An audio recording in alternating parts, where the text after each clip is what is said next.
शिवरी नारायण में भगवान नर नारायण के दर्शन करने के बाद अब बारी थी मेरे दूसरे पड़ाव की तरफ निकलने की, जो था तुरतुरिया। यह वही जगह थी जहाँ पे भगवान के पुत्र लव और कुश ने जन्म लिया था और साथ ही शिक्षा दीक्षा प्राप्त की थी। मैं निकलने ही वाला था, उससे पहले मुझे एक और ऐसी जगह के बारे में पता चला जहाँ भगवान राम का जाना हुआ था। नाम था खरौद। जब भगवान राम माता सबरी को दिए हुए वचन को पूरा करने यहाँ आए हुए थे, तब भगवान राम और लक्ष्मण जी ने यहाँ दो मायावी राक्षसों का वध किया था, जिनका नाम था खर और दूषण। जिनको मारने के पश्चात भगवान लक्ष्मण को आत्मग्लानि हुई थी, जो कि था ब्रह्म हत्या से जुड़ा हुआ। इससे बाहर निकलने के लिए उन्होंने शिव आराधना करने का लक्ष्य लिया, जिसके बाद उन्होंने भगवान राम जी से शिवलिंग की स्थापना करवाई। चूंकि यह स्थापना भगवान राम ने लक्ष्मण जी के कहने पे की थी, इस वजह से इस मंदिर के इस शिवलिंग का नाम लक्ष्मणेश्वर मंदिर पड़ा। और यह सब जानने के बाद मैंने अपने प्लान में थोड़ा चेंज किया और मैं सीधा निकल पड़ा शिवरी नारायण से खरौद के लक्ष्मणेश्वर मंदिर की तरफ। So friends, welcome back to my channel my explorer diaries. Friends, आज हम आए हुए हैं शिवरी नारायण के पास स्थित खरौद में, जहाँ पे है लक्ष्मणेश्वर शिव मंदिर। काफ़ी प्रसिद्ध मंदिर है फ्रेंड्स, ये छत्तीसगढ़ का। तो बिना देरी किए चलते हैं और देखते हैं यहाँ का शिव मंदिर। Let's go. रायपुर से इसकी दूरी 119 किलोमीटर, बिलासपुर से 60 से 62 और कसडोल से यह सिर्फ 29 किलोमीटर की दूरी पर है और शिवरी नारायण से मात्र यह 2 किलोमीटर की दूरी पर स्थित है। यह जांजगीर चांपा जिले के अंदर आता है। नियमित रूप से बस, ऑटो, टैक्सी की सुविधा यहाँ मिल जाती है। नज़दीक ही निःशुल्क शिवरी नारायण धर्मशाला भी है। यह मंदिर नगर के प्रमुख देव के रूप में पश्चिम दिशा में पूर्वाभिमुख स्थित है। मंदिर में चारों ओर पत्थर की मजबूत दीवार है। इस दीवार के अंदर 110 फीट लंबा और 48 फीट चौड़ा चबूतरा है, जिसके ऊपर 48 फीट ऊंचा और 30 फीट गोलाई लिए मंदिर स्थापित है। मंदिर के गर्भगृह में एक विशिष्ट शिवलिंग की स्थापना है। इस शिवलिंग की सबसे बड़ी विशेषता यह है कि इस शिवलिंग में 1 लाख छिद्र हैं, इसलिए इसका नाम लक्षलिंग भी है। मंदिर के प्रमुख द्वार में प्रवेश करते ही सभा मंडप मिलता है। इसके दक्षिण तथा वाम भाग में एक एक शिलालेख दीवार में लगी हुई है। इसमें 8वीं शताब्दी के इंद्रबल तथा ईशान देव नामक शासकों का उल्लेख है। मंदिर के वाम भाग का शिलालेख संस्कृत भाषा में है। इसमें कुल 44 श्लोक है। चंद्रवंशी हैहय वंश में रतनपुर के राजाओं का जन्म हुआ था। इनके द्वारा अनेक मंदिर, मठ और तालाब आदि निर्मित कराने का उल्लेख इस शिलालेख में है।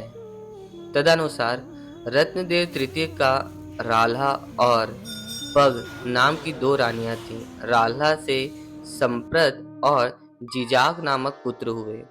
पधा से सिंहतुल्य पराक्रमी पुत्र खड़गदेव हुए, जो रतनपुर के राजा भी हुए। उन्होंने लक्ष्मणेश्वर मंदिर का जीर्णोद्धार कराया था।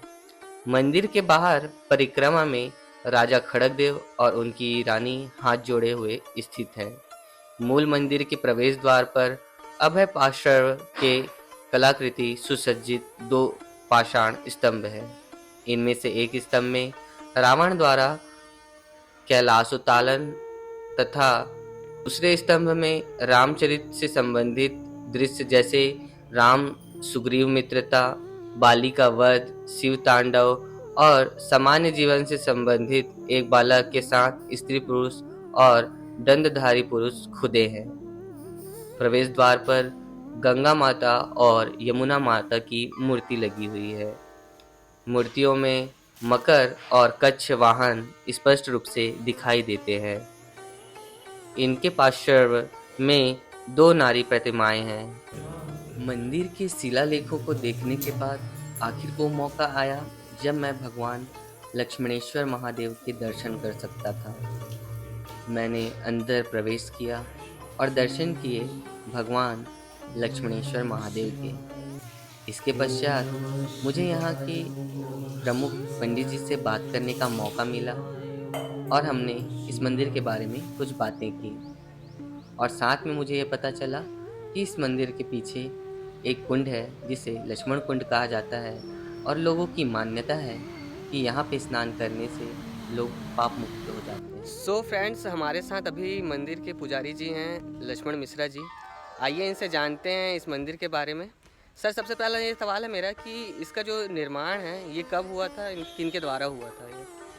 मंदिर का जो निर्माण है वो 8वीं सदी का मानते हैं जी। और लक्ष्मण जी की आराधना से अच्छा। शिव जी स्वयंभू शिवलिंग है। अच्छा। शिव जी की जो उत्पत्ति है वो पाताल लोक से निकली हुई है। अच्छा। अच्छा। और जो हम शिव जी के यहाँ जो दर्शन करते हैं जी। वो शिव जी की मूर्ति में लाख छिद्र है। छिद्रनुमा है। छिद्र के हिसाब 1 लाख छिद्र मानते हैं, इसलिए उनका नाम है लक्ष्मणेश्वर। अच्छा। और लक्ष्मण जी की आराधना से ही उनकी उत्पत्ति हुई है। लक्ष्मण जी ने आराधना करके स्थापित किया है, इसलिए इनका नाम लक्ष्मणेश्वर भगवान के नाम पे रखा हुआ है। और यह जो मूर्ति है वो 8वीं सदी की है। तो सर, जब राम वन पथ गमन का जो मार्ग ये कहा जाता है, तो यहाँ पे राम और लक्ष्मण जी आए हुए थे, ये कंफर्म है? जी। लंका विजय के पश्चात राम और लक्ष्मण दोनों भाई यहाँ खरौद नगर आए थे। खरौद जो नगरी है वो खरदूषण राक्षस की नगरी है। उनका वध करने के लिए आए हुए थे। उसके साथ ही साथ उन्होंने शिव जी की आराधना करके यहाँ लक्ष्मणेश्वर मंदिर प्रांगण में, या हमारे इसको छत्तीसगढ़ की काशी भी कहा जाता है। यहाँ 2 बार मेला लगता है। एक श्रावण मेला लगता है और एक बार माघी पूर्णिमा का मेला लगता है। माघी पूर्णिमा का मेला फरवरी में होता है और श्रावण मेला जुलाई और अगस्त के बीच में आता है। और श्रद्धालु अपने शिव जी को प्रसन्न करने के लिए लाख छिद्र होने के कारण उनकी जो पूजा होती है और जो मात्रा होती है, चावल के दाने को 1,25,000 सवा लाख गिन के, बेलपत्र सवा लाख गिन के, गेहूँ, जौ, काला तिल, चना दाल, इस टाइप का जो अन्नदान करने के लिए सवा लाख की मात्रा में गिन के ला के शिव जी को चढ़ाते हैं। उनका चढ़ाने का अभिप्राय यह है कि एक एक जो छिद्रनुमा जो शिवलिंग है उसमें एक एक अन्नदान करने का उनका मानसिक स्थिति रहती है, उनका धारणा रहता है। सर, बहुत बहुत धन्यवाद, आपने इस मंदिर के बारे में बहुत अच्छी जानकारी दी और इसके लिए मैं शुक्रगुजार हूँ। Thank you so much. So friends, यहाँ पे मंदिर के अलावा यहाँ पे कुंड है जिसका नाम है लक्ष्मण कुंड। तो वो भी वह इतना ही प्राचीन है, मंदिर के जितना ही प्राचीन है। मैं आपको दिखाता हूँ उसे।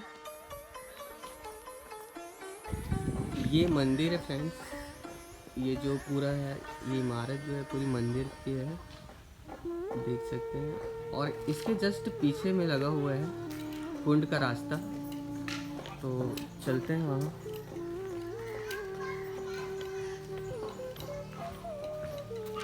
देख सकते हैं काफ़ी हरे भरे वृक्ष हैं यहाँ पे।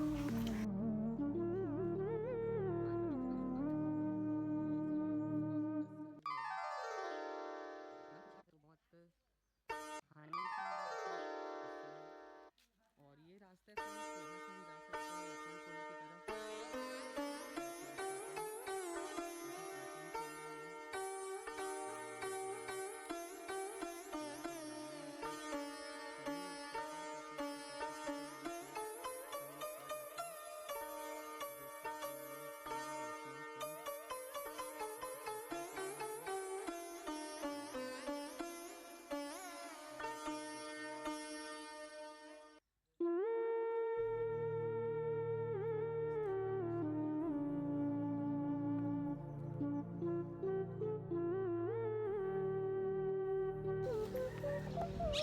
सो फ्रेंड्स, हमारा ये जो लक्ष्मणेश्वर मंदिर का जो टूर था ये यहाँ पे ख़त्म होता है और हमें इस मंदिर के बारे में काफ़ी अच्छी चीज़ें जानने के लिए मिली है, इतिहास के बारे में और ख़ासकर रामायण के उन घटनाओं के बारे में जिनसे हम अछूते थे। हमको पता नहीं था कि हाँ ऐसा कुछ हुआ है हमारे छत्तीसगढ़ में।